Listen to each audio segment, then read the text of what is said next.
Fa un passo indietro, si dimette, non parteciperà all'Assemblea Nazionale del PD per l'elezione del nuovo segretario. Toto Quelli, raffatalese, era il secondo delegato agrigentino eletto in rappresentanza della mozione Emiliano, ma ha deciso di non volare a Roma, seppure con il biglietto già in tasca. Per una questione di sensibilità e di opportunità, si affretta a precisare, pur essendo pienamente convinto di aver operato in modo corretto, ma da servitore delle istituzioni non posso che rispettare la sentenza. E la sentenza è quella pronunciata qualche giorno fa dalla Corte dei Conti in merito alla vicenda delle assunzioni nell'azienda regionale multiservizi, all'interno della quale ebbe il ruolo di vicepresidente. È stato condannato a risarcire 67.000 euro. Accetto il pronunciamento dei magistrati contabili, spiega Gueli, ma preannuncio, attraverso lo stesso legale che mi ha seguito in giudizio, ricorso in Cassazione, nella consapevolezza di poter dimostrare di non avere commesso alcun danno erariale,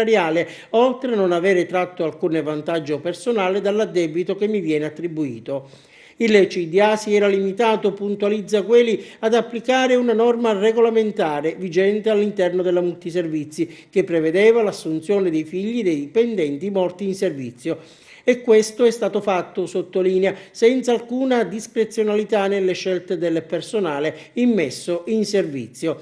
Parliamo di 4 persone, tra l'altro bisognose, che rientravano esattamente in questa casistica, alle quali, osserva ancora Gueli, hanno svolto regolarmente la loro prestazione, dunque nessun danno patrimoniale è stato arrecato all'ente.